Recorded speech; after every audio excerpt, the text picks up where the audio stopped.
Sir जो सोनीपत के civil hospital के अंदर जो टेक्निकल मशीन प्रोवाइड हुई आपको, उससे सोनीपत की जनता को क्या फ़ायदा होगा, क्या राहत होगी, वो कौन से टेस्ट होंगे जो उन्हें मजबूरीवश बाहर से करवाने पड़ते थे, मगर इस मशीन के यहाँ पर अवेलेबल होने के बाद वो सभी यहीं हो जाएंगे। उसके बारे में सर पूरी डिटेल से हमें बताएं सर। हमारे को जो है त्रिवेणी पॉलीमर प्राइवेट लिमिटेड कुंडली में कोई कंपनी है, उन्होंने हमारे को जो बायोकेमिस्ट्री सेमी ऑटोमेटिक एनालाइजर वो जो है वो डोनेट किया है, जिसकी कीमत लगभग 2 लाख के आसपास है।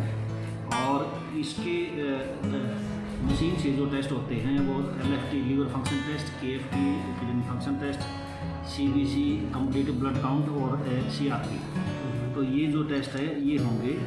ये जो टेस्ट है अभी हॉस्पिटल के अंदर नहीं होते हैं, ये हमने बाहर जो प्राइवेट लैब है उनसे टाई अप कर रखा है।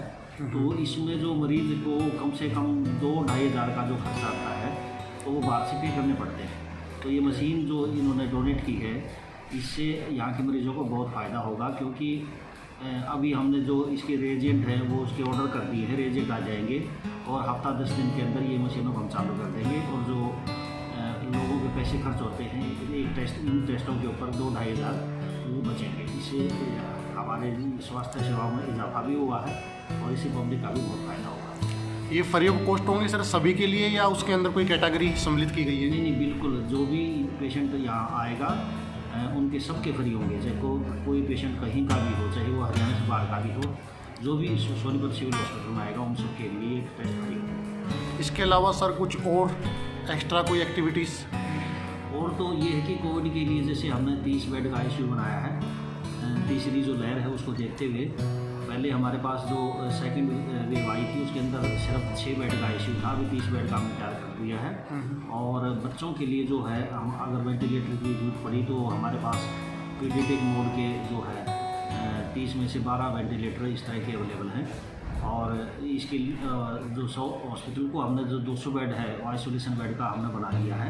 और पहले भी जैसे हमारा हॉस्पिटल 200 बेड का था और हमने जो कुछ बेड भी परचेज किए थे तो उनकी कैपेसिटी 325 के आसपास थी। तो और ऑक्सीजन की जो हमारा प्लांट है 40 जो सिलेंडर भरने की कैपेसिटी का है वो हमारा पिछले 3-4 महीने से काम कर रहा है। और जो 180 D टाइप जो सिलेंडर भरे जाने हैं उसके लिए जो ऑक्सीजन प्लांट का इंफ्रास्ट्रक्चर हमने तैयार कर दिया है। और वो गवर्नमेंट ऑफ इंडिया के सहयोग से अगले जो कुछ हफ्तों में वो दूसरा प्लांट भी चालू कर दिया जाएगा। सर जो कोरोना से हमारे पास जो अपडेट है 100% रिकवरी रेट की है सर, इसके बारे में क्या कहेंगे सर? हाँ बिल्कुल, ज़्यादातर तो यही है कि जो केसेज हैं माइल्ड केसेज ही आते हैं या एसिम्टोमेटिक आते हैं। और अभी जैसे हमारे हॉस्पिटल के अंदर सिर्फ 3 ही केस कोविड के हैं। तो अब तो जो कोरोना के केसेज पर डे आ रहे हो लगभग नेग्लिजिबल केसेज हैं। तो मगर हमें ये नहीं मानना चाहिए कि अभी कोरोना ख़त्म हो गया है। कोरोना कम ज़रूर हुआ है मगर ये दोबारा बढ़ सकता है। जिस तरह से लोगों में लापरवाही देखने को मिल रही है, तो मेरी सबसे यही सलाह रहेगी कि सभी जो है अभी जैसे हमें हमेशा सेकेंड वेव को याद रखना चाहिए कि सेकेंड वेव में कितने लोगों की डेथ हुई है।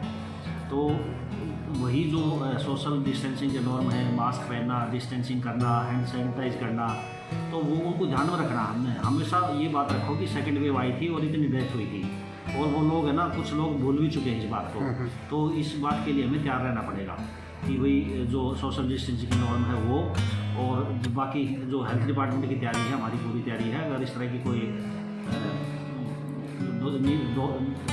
दिक्कत आती है तो हम उसके लिए पूरी तरह से तैयार हैं। बिल्कुल। अगर सर तीसरी लहर आती है तो उसके प्रॉपर इंतजाम है हॉस्पिटल के अंदर? जैसे पहले ऑक्सीजन की कमी थी और भी कई तरीके की समस्याएं, तो आगे तो ऐसा नहीं होगा? नहीं, हॉस्पिटल में जैसे पहले हमारे ऑक्सीजन जो है एक प्राइवेट जो है वेंडर से हमारी आती थी और 40 जो सिलेंडर भरने की जो कैपेसिटी का प्लांट है हमने तैयार कर दिया था।